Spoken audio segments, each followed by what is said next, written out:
Good morning, church. It is good to be with you again today on this rainy Thursday morning. I pray that you're having a glorious day, and if you happen to watch this later, maybe it's sunshining by now. But it's good to spend this time with you. I was reminded here just this past week that it's been 3 years since we started doing these daily devotionals, and the song I'm actually sharing today is the same song I did 3 years ago, the one by Horatio Spafford, Is Well With My Soul. But before I get to that, I want to talk a little bit about this idea of what does it mean to be well with your soul? What does that mean for you and for me? I have to tell you that sometimes when people ask me that question, how is it with your soul? And if I don't feel like they're a really close friend of mine, I don't really want to answer the question. Not that I have any deep, dark secrets. It's just, that's a very personal question. It's a question that really pries into what our inner thoughts are all about, and what we might be struggling with in our faith or our life. But I thought of a couple of stories that will talk about this a little bit. This question, how is it with your soul, is one that really comes from our Wesleyan tradition. And a little bit of Wesleyan history. John and Charles Wesley were sons of a Anglican priest, and they became Anglican priests themselves in the early 1700s in England. And you probably have heard of John Wesley more often than you heard of Charles Wesley, but John is probably the most well-known because of the two brothers, because he wrote the most extensively. He wrote the most papers and books and that type of thing. But Charles Wesley is fascinating as a musician. I love the fact that Charles Wesley was one of the preeminent hymn writers of the time, of all time, really. He's written thousands of traditional hymns that we sing in the church today, and songs like Love Divine, All Loves Excelling, Hark the Herald Angels Sing, Christ the Lord is Risen Today, Rejoice the Lord is King. You can name off, if you look in your hymnal, you can see that there's just dozens of songs written by Charles Wesley. And Charles wasn't a musician, he was a poet and a theologian. He wrote these words and then other people put them to music. But the story about John and Charles Wesley, they were Anglican priests, as I said. They were trained at Oxford University in England, and they were trying to find a way to really make their faith more real to themselves and to carry out the call that Jesus had on their lives. And so they created what were called bands and classes. They created small groups, as we call them today, that would meet together weekly, and they would hold each other accountable. They'd talk about what they'd done in their week and what struggles they might have had, and maybe different opportunities they knew about it, and what it meant to truly be servant-minded as a leader. And so John and Charles had created these groups, and they met with them for some period of time. But both of them were longing for something beyond an intellectual understanding of God. They wanted something that was more personal to them and more emotionally connected, which was a little bit of a stretch for them in their training. It was something they hadn't really thought too much about until they encountered a group called the Moravians. And the Moravians were very much into this idea that their faith was an experiential faith, a faith where they sensed God's presence and peace. And there's a whole other story about that I'll cover another day. But there was on May 24th, 1738, that John Wesley had attended a Moravian Bible study on a place called Aldersgate, a street called Aldersgate in London.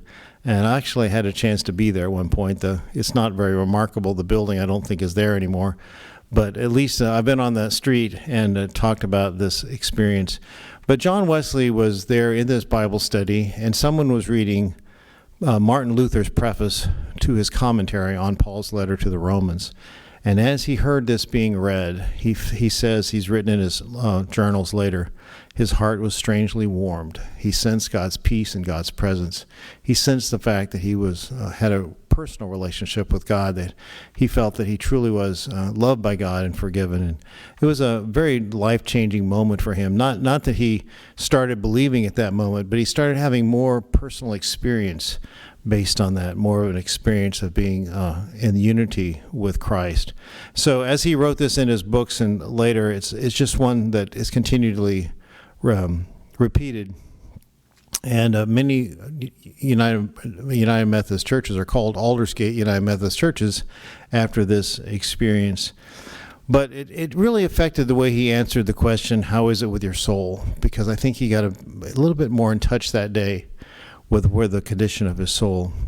And so bring forward about 100, a little bit more than 140 years later, there is a man named Horatio Spafford who was a lawyer, successful lawyer in Chicago. And in 1871, he lost all of his property and his business to the Chicago fire. And sometime around that same time, he and his wife lost their 4-year-old son to scarlet fever. So he had tragedy in his life. And he decided to send his family, the rest of his family, on vacation in England. And so his wife and his 4 daughters got on a ship to England, and Horatio was going to join them later. Well, along that way to England, their ship wrecked and sunk, and 226 people on that ship drowned, including his 4 daughters. And so it was just he and his wife were left. And so Horatio, when he got the message about this tragedy, he caught the next ship he could to England.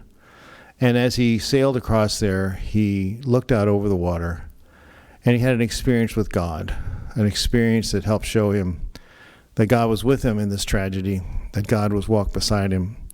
Not that God caused it or anything like that, but that God was there to comfort him and to give him peace at this very difficult time. So he wrote the words to the song, It Is Well With My Soul, and later it was put to music by a composer named Bliss. And so I'd like to share that with you, and I'd like for you to think a little bit about how is it with your soul? Is it well with your soul, or are you struggling? And I encourage you, if you are struggling in some way, that you talk to a close friend, or you come and talk to one of us here at the church, that we can help you to work through those thoughts and maybe help you to feel whole again. So let me share with you, It Is Well With My Soul. When peace like a river attendeth my way, when sorrows like sea billows roll, whatever my lot, thou hast taught me to say, it is well with my soul. It is well with my soul. It is well with my soul. Though Satan should buffet, though trial should come, let this blessed assurance control, that Christ has regarded my helpless estate, and has shed his own blood for my soul. It is well with my soul. It is well with my soul.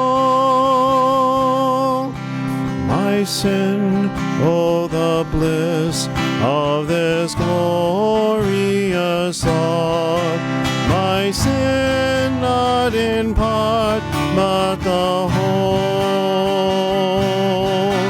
is nailed to the cross, and I bear it no more. Praise the Lord, oh my soul. It is well with my soul. It is well with my soul.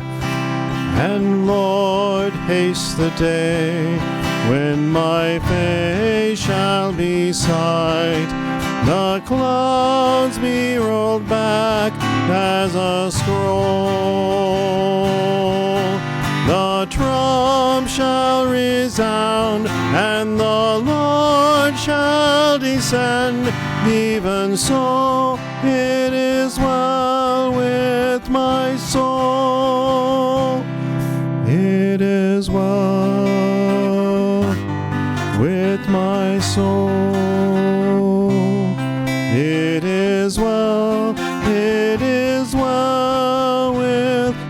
my soul.